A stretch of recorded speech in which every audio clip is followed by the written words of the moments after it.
Bismillahirrahmanirrahim. Assalamualaikum warahmatullahi wabarakatuh. Apa kabar teman-teman semua? Kita langsung saja masuk ke pembelajaran. Di pekan sebelumnya kita sempat membahas tentang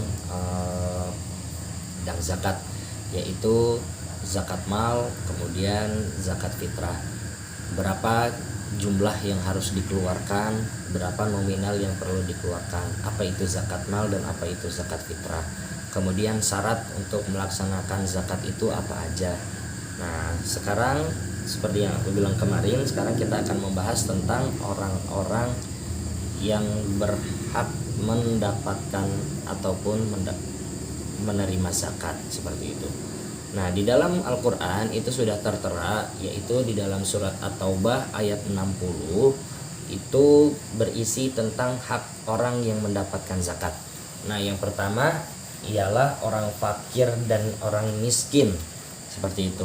Di sini bahwasannya orang fakir adalah orang yang tidak memiliki harta ataupun orang yang tidak punya usaha.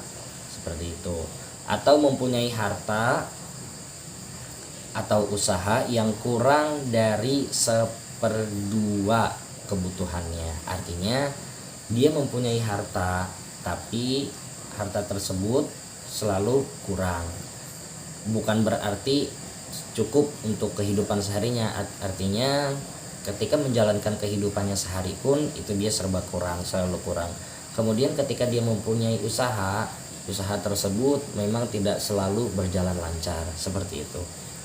Kemudian yang kedua ialah amil zakat. Siapa sih amil zakat itu? Amil zakat itu adalah orang yang membagikan ataupun pengurus zakat tersebut.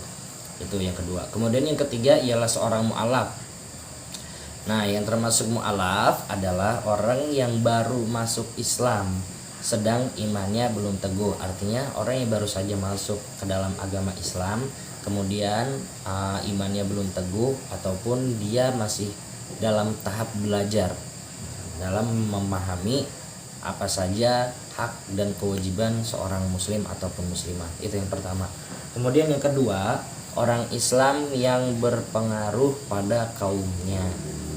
Artinya apabila ia diberi zakat, orang lain atau kaumnya akan masuk Islam. Artinya orang yang mengajak seseorang untuk masuk dalam agama Islam, seperti itu. Nah, tapi Nabi Muhammad itu menyarankan agar tidak memaksakan seseorang, tidak memaksakan keyakinan seseorang untuk berpindah agama, seperti itu. Kemudian yang ketiga adalah orang Islam yang berpengaruh terhadap orang kafir. Kalau ia diberi zakat, orang Islam akan terhindar dari kejahatan kafir. Nah, artinya ketika ada seorang muslim kemudian dia sangat berpengaruh terhadap orang-orang kafir, nah maka ketika orang tersebut diberikan zakat, istilahnya seperti bahasa kasarnya itu uang keamanan lah, seperti itu, agar orang-orang muslim itu terhindar dari segala ancaman orang-orang kafir. Kemudian yang keempat ialah orang yang menolak kejahatan terhadap orang yang anti zakat. Artinya ada sebagian orang yang mengatakan bahwasanya zakat itu tidak perlu, zakat itu hukumnya haram. Nah, seperti itu. Kemudian orang yang berhak menerima zakat yang keempat ialah gorim. Apa itu gorim? Gorim itu adalah orang yang memiliki hutang, seperti itu. Artinya orang yang memiliki hutang tidak sanggup untuk melunasi, maksudnya lama gitu ya, untuk melunaskan hutang tersebut, maka orang itu berhak untuk mendapatkan zakat. Kemudian yang kelima ialah fisabilillah, artinya seorang musafir yang sedang dalam perjalanan. Selanjutnya yang keenam ialah ibnu sabil. Apa sih ibnu sabil itu? Ibnu sabil adalah orang yang dalam perjalanan halal dan sangat membutuhkan bantuan ataupun ongkos agar sampai ke tujuannya. Ya, umpama si A dalam perjalanan yang baik, kemudian dia terhenti di suatu tempat. Nah, ada bagian dari amil zakat ataupun orang yang sedang orang yang ditugaskan untuk membagikan zakat. Kemudian bertemu orang itu, maka orang tersebut si A ini berhak untuk mendapatkan zakat. Seperti itu. Kemudian orang-orang yang tidak berhak untuk mendapatkan ataupun orang yang haram menerima zakat. Itu tadi 6 orang yang berhak ataupun wajib mendapatkan zakat ya. Nah, di sini selanjutnya ialah orang yang haram untuk menerima zakat, yaitu orang kafir dan orang ateis, orang non-muslim ataupun orang yang tidak percaya terhadap Allah ataupun terhadap Tuhan. Artinya dia tidak memiliki agama. Kemudian yang kedua ialah orang kaya dan orang mampu berusaha. Orang kaya yang punya banyak uang itu haram untuk menerima zakat, tapi wajib untuk mengeluarkan zakat. Kemudian yang ketiga, keluarga Bani Hashim dan Bani Muthalib, artinya ini sanak keluarga dari Rasulullah ya teman-teman. Kemudian yang keempat ialah orang yang menjadi tanggung jawab para wajib zakat atau musaki.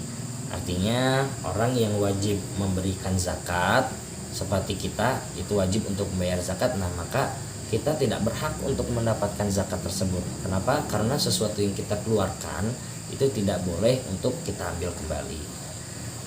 Seperti itu teman-teman. Kemudian selanjutnya ialah hikmah dari zakat itu apa sih? Hikmah dari zakat di sini ada 11 macam. Yang pertama ialah mensucikan jiwa dari sifat kikir. Ketika kita memberi, artinya kita sedang mengurangi sifat kikir kita. Kemudian yang kedua ialah mendidik berinfak dan memberi, untuk menanamkan di dalam diri kita untuk saling berbagi, seperti itu. Kemudian yang ketiga ialah berakhlak dengan akhlak Allah. Ini semua dianjurkan karena atas perintah Allah. Jadi ketika seseorang sudah rajin untuk membayar zakat, insya Allah ketika dia meneman atau melihat orang yang sedang kesusahan, pasti dia akan selalu memberi. Kemudian yang keempat ialah manifestasi syukur atas nikmat Allah. Artinya dia sedang menabung teman-teman. Ketika orang yang mau berzakat ataupun berinfak itu sebenarnya dia sedang menabung, seperti itu. Nah, tabungannya kapan akan hasilnya itu akan terlihat nanti ketika hari yaumul hisab, sedang hari dalam perhitungan. Yang kelima ialah mengobati hati dari cinta dunia. Yang keenam ialah mengembangkan kekayaan batin. Artinya ketika kita rajin bersedekah ataupun rajin membayar zakat, maka itu akan menjadi sesuatu yang membanggakan dalam diri kita. Artinya mengembangkan kekayaan batin. Ketika batin kita sudah sangat kaya, insya Allah itu semua akan bernilai positif bagi kita. Kemudian yang ketujuh ialah mensucikan harta. Yang kedelapan ialah mengembangkan dan memberkahkan harta yang telah kita keluarkan. Yang kesembilan ialah membayar zakat itu berarti membuktikan sebagai rasa syukur kita kepada Allah Subhanahu wa taala, karena sudah jelas di dalam surat Ibrahim ya. Kemudian yang ke-10 ialah kekayaan yang dikumpulkan oleh seseorang belum tentu jadi adalah hasil jeripayah ataupun keringatnya sendiri, dan oleh karena itu kita harus memberi sebagian kekayaan kita kepada orang-orang yang membutuhkan. Dan yang terakhir ialah zakat mendidik orang menjadi orang yang dermawan dan pemurah. Nah, itu aja teman-teman yang bisa aku sampaikan. Kurang lebihnya mohon maaf.